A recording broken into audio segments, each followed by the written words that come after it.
won't read any love story, love poems. I'll skip that.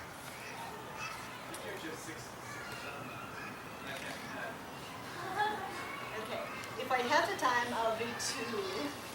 And one of the poems is the poem that you referred to and that asked. It's not a happy one. My country went through a difficult times with her civil war, 10 years of civil war, and then plus the NATO bombing at the end, like a icing on the cake. So this is about that bombing period. Think no evil. I shut the door tight, sealed the chinks.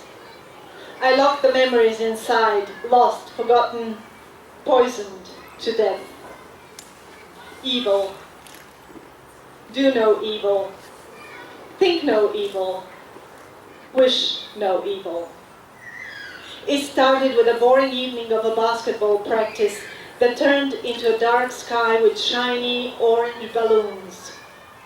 All TV channels merged into a single one with a continuous banner at the bottom of the screen saying, "Our country is in a state of war." Under the table, a whisper ventures to be louder than the sirens and bombs. "What's your name?" I ask in English. "Borislav," he answers, looking me in the eye. "And what's your name?" "Nevena," she says, rooting herself deeper into my lap. "How old are you?" I continue. "I am 10. "And how old are you?" I am, she struggles. 8, I finish the sentence. "Let's count now. You remember the numbers, right?" In unison, 1, 2, 3. Quickly we exhaust the knowledge of English. Should I try colors, I think? Maybe that will keep them focused on me, on the words that they are trying to master. I praise them for every syllable they manage to pronounce, but angst embarks like marching ants and interrupts my teaching. "Are they gone?" they ask. "How long do we need to stay here?" Suddenly, he's hungry. She needs to go to the washroom. They want their toys. I'm starting a game. This dining table is our make-believe tent. We are on a camping trip. My brain is split between the fairy tale I'm creating, the sounds of blasts, and my calculation of the distance. Who is not safe today? What is the target, I wonder? I slowly sink into silence despite my wish to keep the day and the moment ordinary. There is nothing ordinary in feeling my heart hiding in my throat, in holding two little hands in mine with sweaty palms. I refuse to go to the nearest bomb shelter as they strongly suggest. For the lack of a classroom space with some cadre permission, we strangely used one of them to teach there. And I know that despite the documentation about their capacity to protect, equipped with beds and basic furniture boasted for their indestructible design, I know what they look like. Even with less than 20 students, we had to keep the exit open all the time to get the fresh air, to breathe normally. I know those spaces covered with grass and as hobbit houses, but with solid steel doors. I refuse to crawl into a hall with my children and suffocate, trapped. I would rather stay here, leaned against the inside supporting wall of my ground floor apartment. I would rather be here with 4 little yellow handprints on the kids' bedroom door. Yellow, my son's favorite color. The paint we chose to decorate our home, the color of the sun.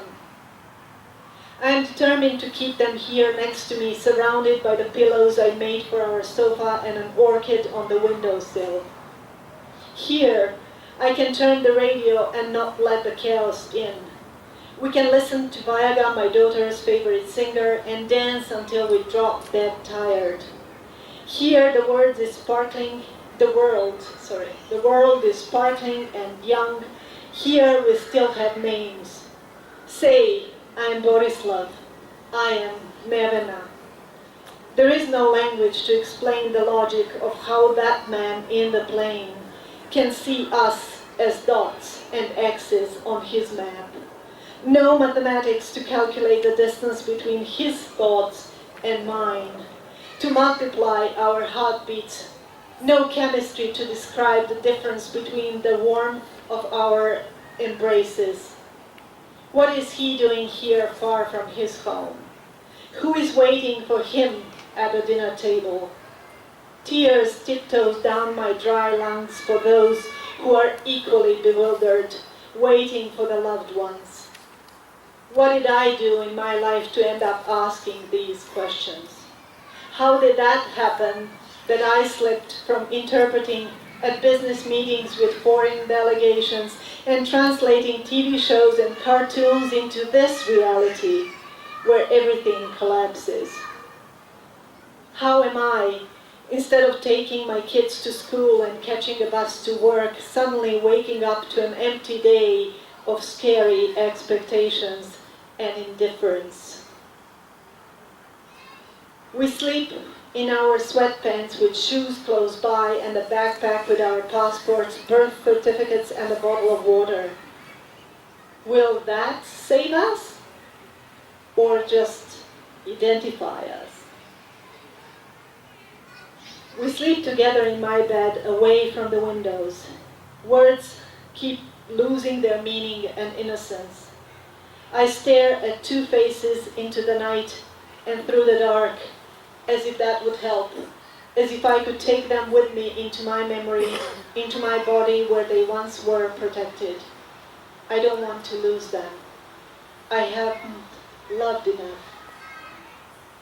What if I don't have time to love enough?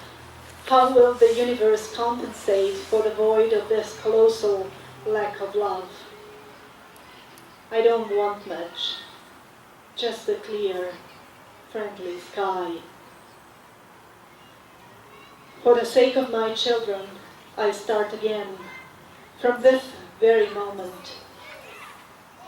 Do no evil, think no evil, wish no evil.